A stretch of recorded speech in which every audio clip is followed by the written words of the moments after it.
Welcome back, Book Fiends, to Wicked Good Books, a channel dedicated to books and things book adjacent. My name is Nick, and I'm the host of this channel.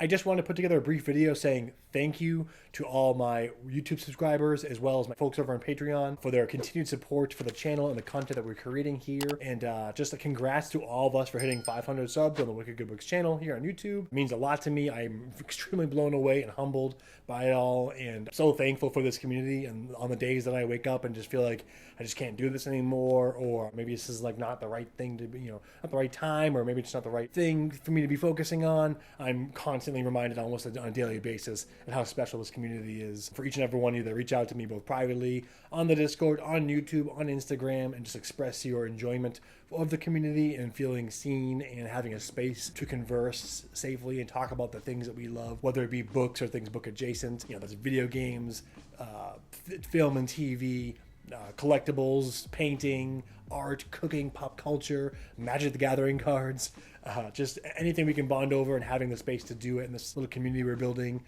It's just an amazing reminder to me why I started this channel in the first place, and I just wanted to again say thank you guys for allowing me the space to do it and the support to continue to do it.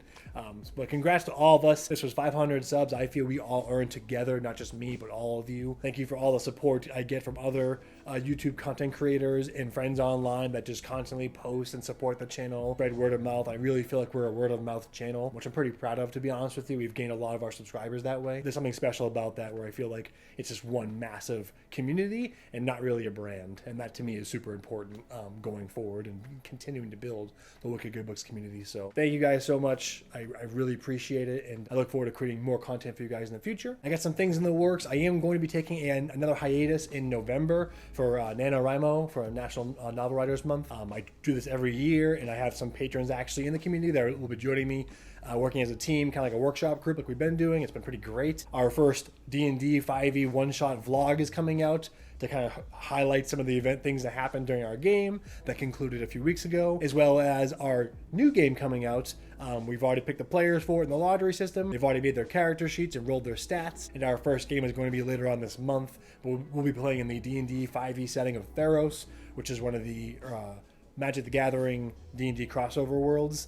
It's like a Greek setting, or Greek-inspired setting. Very excited for that one. That's been a setting that I'm really passionate about. I'm really excited to play in myself, so I'm really excited to see how that one goes. That one's probably only going to be like 1 or 2 episodes or sessions, so I'm really looking forward to see how that one goes. And I can't wait to share a little sneak peek into what we were up to playing together last month and the month before that. I'm really looking forward to utilizing the community tab that we are supposed to be gaining with 500 subs. Now, I don't know how accurate that information is. I was informed that YouTube changed the rules with content creators, where once you hit 500 subs, you get access to the community tab, which I really hope is the case, because I feel like it is such a personable and accessible way for me to interact with my subscribers and be able to engage the community with different events like polls and roundtable discussions and conversations about books and pop culture and TV and movies that we're really digging in the moment live, like while it's happening, as well as engage in some fun activities that I have planned, like text to play RPG style D&D, where you kind of message to play like a forum style. Also, if you've been tuning into the Instagram for Wicked Good Books, but a few changes on there,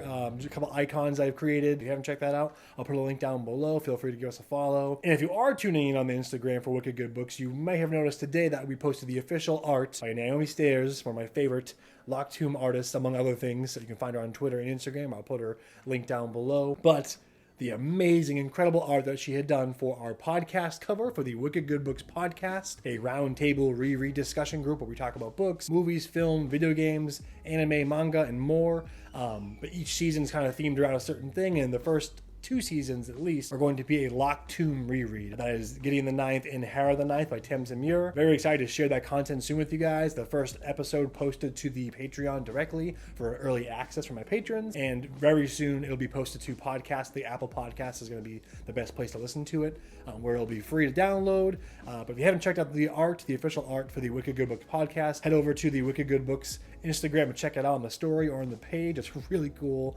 I'm like obsessed with it. I think The artist really captured all the personalities of all 4 members of the show, and I just can't wait for you guys to tune in and listen to what we get up to. I'm having so much fun talking about my favorite books of all time with my closest friends, and it's just been really special to be able to go back and reread it in this format. Very much inspired by the 10 Very Big Books podcast. It's a Mal's Inn reread podcast. This one is extremely inspired by that. I started listening to that when I was reading Memories of Ice, and that's kind of how I got through that book. It really helped me to see Stephen Erickson's work in a completely different light, and I wanted to emulate that for the Locked In podcast, as well as some other fun surprises that we have planned. But that's gonna be it, guys. Real quick, I haven't been really posting a lot of NerdTube or Bookkush content lately, so I kind of want to chime in with a little what I've been up to and what I've been reading real quick. I just finished Jay Kristoff's Empire of the Vampire, which was amazing. It was one of my most anticipated releases of the year, and I just loved every bit of it. From book 5 and 6 onward, where it became like a new favorite. Fans of The Witcher or Name of the Wind by Patrick Rothfuss or Castlevania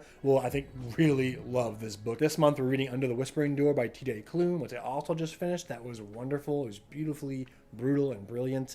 Reminded me a lot of the film What Dreams May Come with Robin Williams. It was very similar to that, actually. A little more whimsical, but it just, man, it really, there's certain scenes in that book that really hit me hard, kind of like that film. So T.J. Klune is becoming quickly one of my, not necessarily favorite authors. I do love his writing style, but he's definitely one of those authors where their book comes out and I'm in the store to go get it. I really enjoy his work, and I'm really looking forward to what he does next. Currently, I am reading, though, my most anticipated release of 2021, Slewfoot by Bram.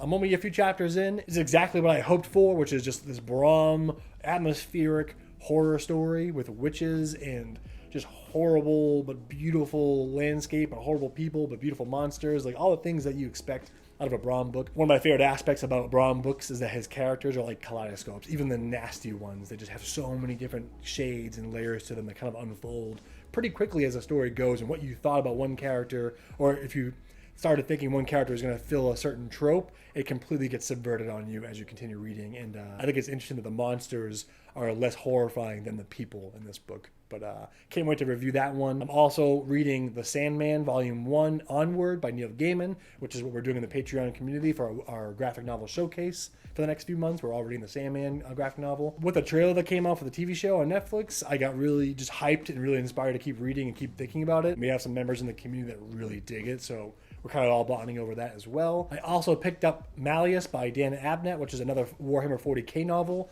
that I'm actually buddy reading with a friend. We're trying to get to the more recent Dan Abnett 40k books, but they're really great. They're old school. They're exactly like the treat you need to kind of rebound off of either a really good book or a really sad book. And I'm really looking forward to listening to that one. And I also picked up The Storyteller, which is Dave Grohl's autobiography. Really excited about that one. Dave Grohl is a rock star and an artist that I've weirdly looked up to my whole life, just as an embodiment of just being a cool dude, but really cool father and friend and artist. I also got to the self-pub book In the Orbit of Sirens by T.A. Bruno, which was really awesome. It had some crazy Mass Effect Andromeda Hyperion vibes, Dan Simmons' Hyperion. So much more action-packed and vast than I was expecting.